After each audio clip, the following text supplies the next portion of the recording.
The first rule of success is to have a vision. You see, if you don't have a vision of where you go, and if you don't have a goal where you go, you drift around and you never end up anywhere. It's like you can have the best ship in the world, you can have the best airplane in the world. If the pilot or the captain doesn't know where to go, it will just drift around. It will not end up anywhere, or most likely in the wrong place. So I was very fortunate that I stumbled onto my vision. I mean, as you know, I was born in 1947 in Austria after the Second World War. And I didn't really like Austria when I grew up. I couldn't wait to get out of there. I couldn't see myself becoming a farmer or a worker in a factory or anything like that. Even though my parents wanted me to stay there and have a normal life.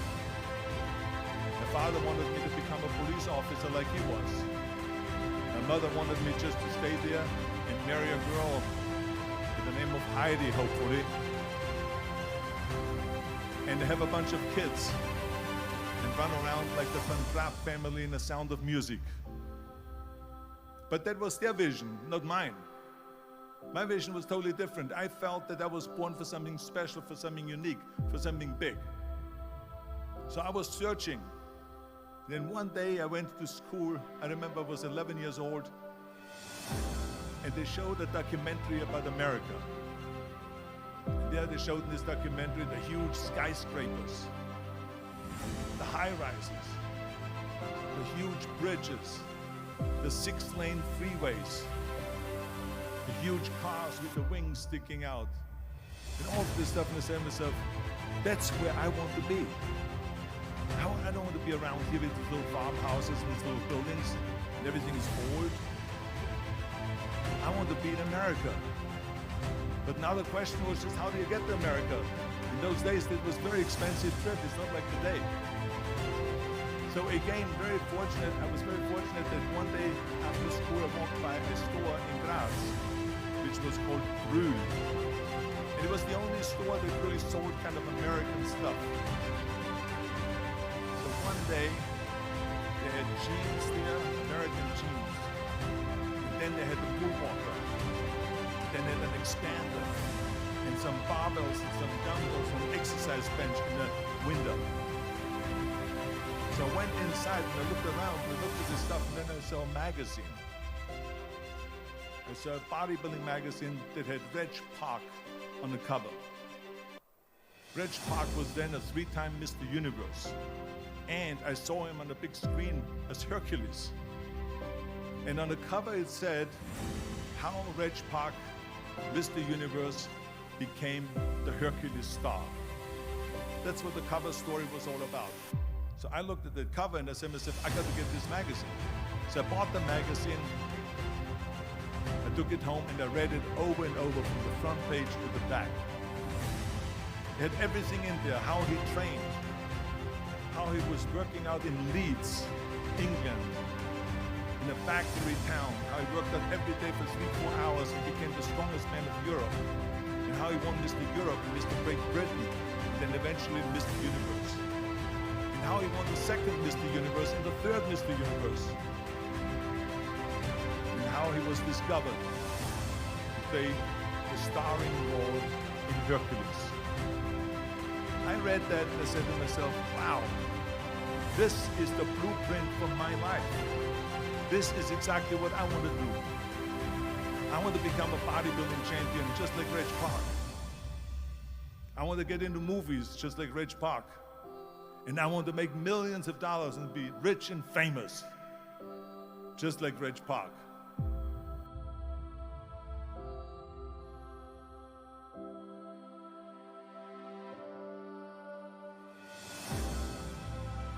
Do you know how great it felt that I knew where I was going? Imagine the majority of people don't know where they're going. I knew where I was going, that I'm going to become this bodybuilding champion just like him. So it was just a question of how do you do it? I was so relieved because when you have a goal, when you have a vision, everything becomes easy. Because remember that in America, for instance, when you study, you will see the percentage of people that like their jobs. 74% hate their job in America. Now, this is not much different when you come to Europe. The majority of people don't like what they're doing because they're really not doing it because they didn't have a goal and they followed this goal.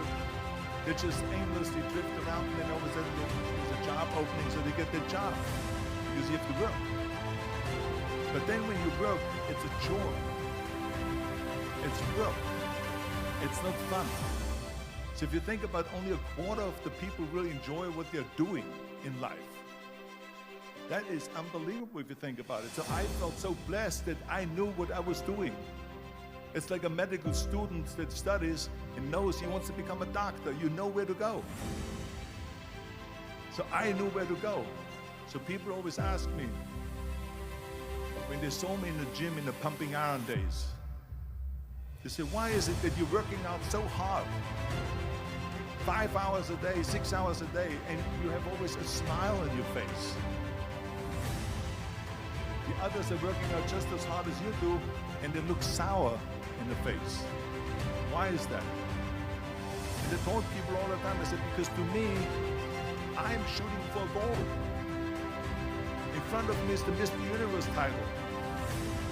So every rep that I do gets me closer to accomplishing that goal, to make this goal, this vision turn into reality. Every single set that I do, every repetition, every weight that I lift will get me a step closer to turn this goal into reality. So I couldn't wait to do another 500-pound squat.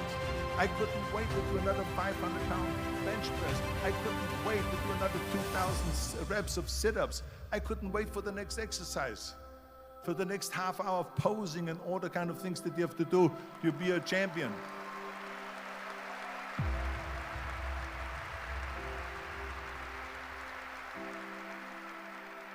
I felt so great knowing where I was going, and I tell you, it worked. I mean, think about it, and I was just not visualizing just my exercise, but I was really lifting the trophy over my head. That's what I was thinking about. And with the age of 20,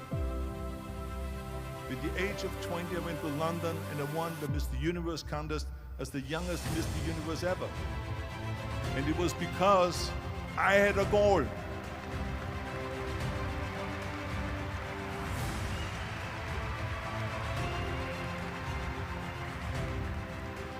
And this is no different than anything else, what I'm talking about. This is not just about bodybuilding.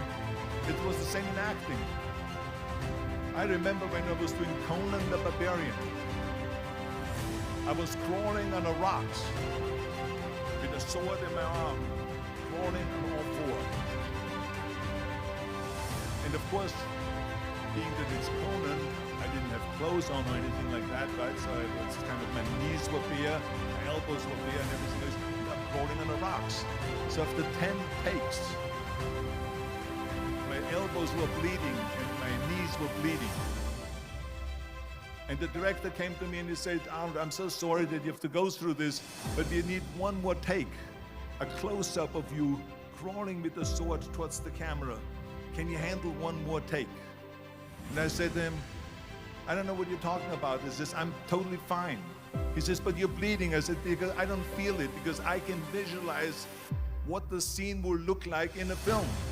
And I'm so excited about this scene.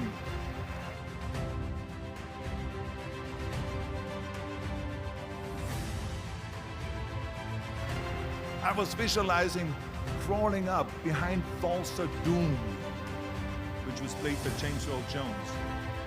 Crawling up behind Falser Doom with the sword slowly. And then rising up behind him, and whack, cutting his head off.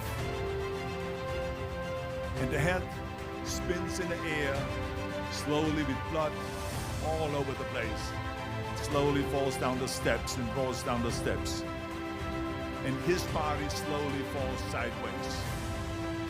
That was what I was visualizing, and that was very important because he, in the movie, killed my parents, killed Conan's parents. That was revenge. And he always said that flesh is stronger than steel.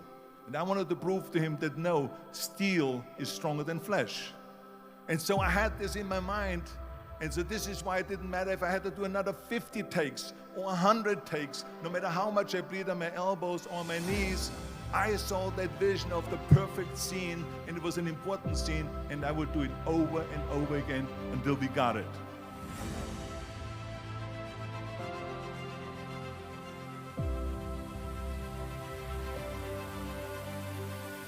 And the same thing is also in politics.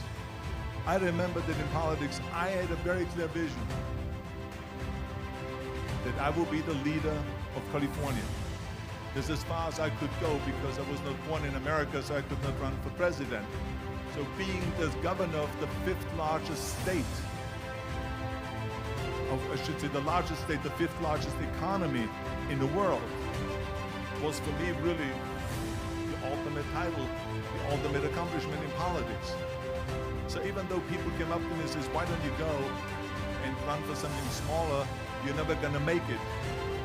I ran for governor, and then 2 months later I became governor of the state of California. Again, because I had a very clear vision what I'm gonna do with California. So let me tell you something, visualizing your goal and going after it makes it fun. You've got to have a purpose no matter what you do in life. You've got to have a purpose. So that's rule number one, have a vision.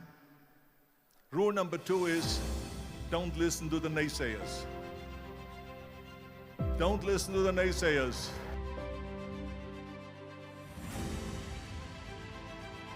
Everything I ever did, the thing that I heard out of people's mouth was, that's impossible.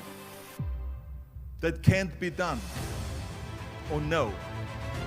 I remember when I wanted to be a bodybuilding champion, including my parents and everyone else around me, said this is impossible. Why don't you become a ski champion? That's what they do in Austria. Or a bicycle champion, they'll do some track and field. You can't be a bodybuilding champion. That is exactly what I heard, and of course I proved to the people that it can be done. So whenever someone said to me, it can't be done, I heard it can be done. When they said no, I heard yes. And when they said it's impossible, I heard it is possible. Because I am a strong believer.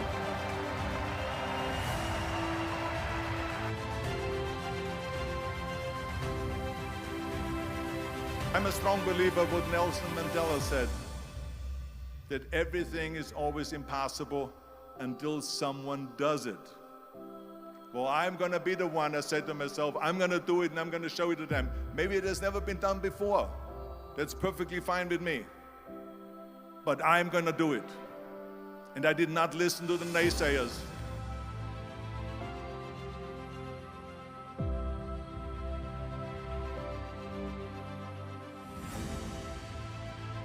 It was also when I went into not just in bodybuilding, they said no.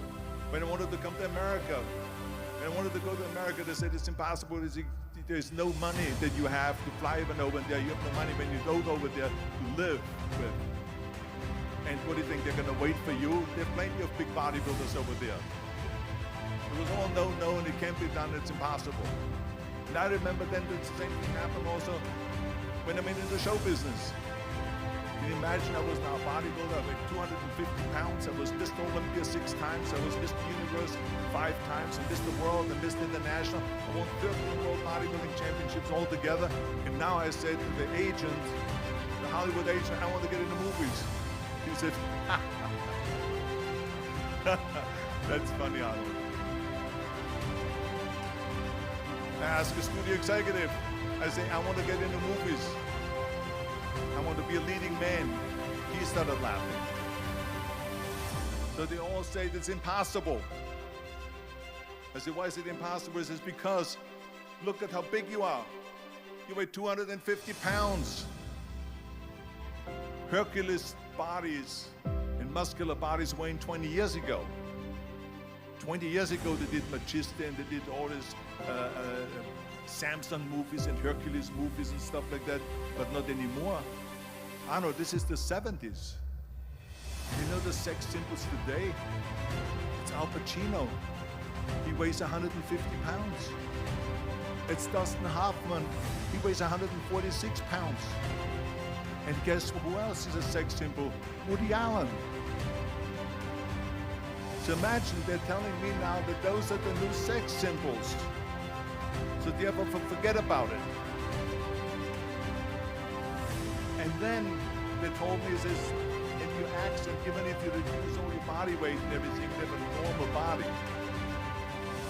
You accent. I said, your accent, I mean, it will give people goosebumps. With the German accent, it will get people the creeps. They will get scared. He says, no one in Hollywood ever has become a leading man that had an accent. Doesn't happen. People in America want to hear their actors talk like John Wayne, or like Burt Reynolds, or like Clint Eastwood. Not like someone on Hogan's Heroes or something like that. Some Nazi movie.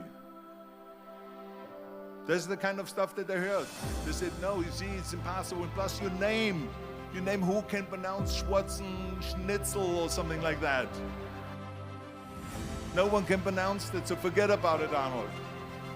This is the kind of thing that I heard. Imagine, you go from studio executive to studio executive, from agent to agent, from manager to manager, and they all said exactly the same thing.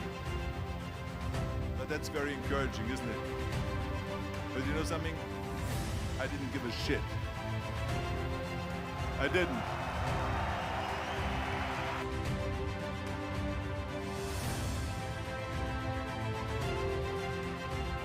Because I believed that I can be a leading man.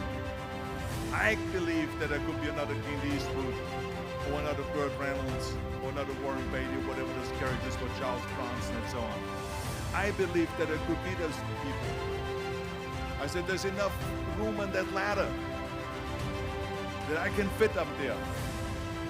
And I look back again and learn from what I learned in sports. In my case, in bodybuilding. It's all about the hard work that you put in. I said to myself, in bodybuilding, I worked out 5-6 hours a day. I'm going to do the same thing now for acting.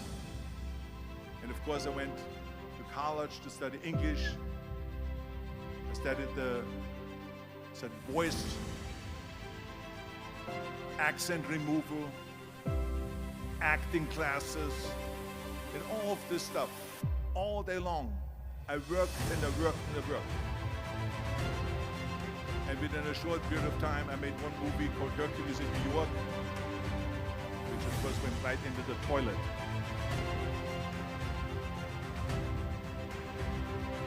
But it didn't discourage me. I still had the same vision. And then all of a sudden I did Streets of San Francisco. I did Stay Hungry and Pumping Iron and The Villain. And then all of a sudden I was asked by Dino De Laurentiis, the Universal Studio, biggest studio, to star in Conan the Barbarian. And after I did Conan the Barbarian, the director at the press conference said to the press, the director was John Milius. He said to the press, if we wouldn't have had Arnold, we would have had to build one. So think about that.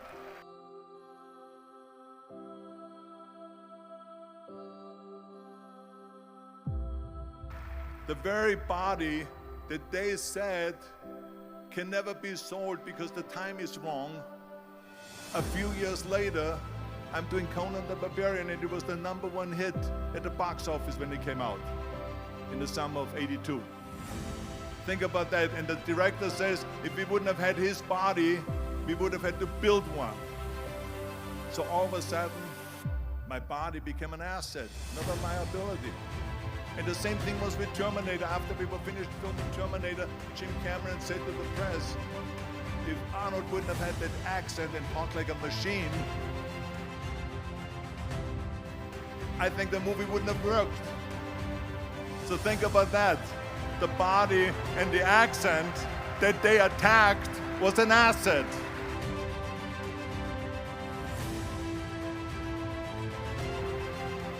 But I didn't listen to those losers. I didn't listen to them at all. Because that's exactly the way it was in politics again, when everyone said no, no, no, and it can't be done. And I became governor of California, and this is with everything like that. This is just the reality of it. This is that you cannot listen to the naysayers. So it's a very important lesson for all of you. So when someone says, no, this is a stupid idea, you in your mind, you don't have to say it, but in your mind just say this, fuck you, you're an asshole. What do you know?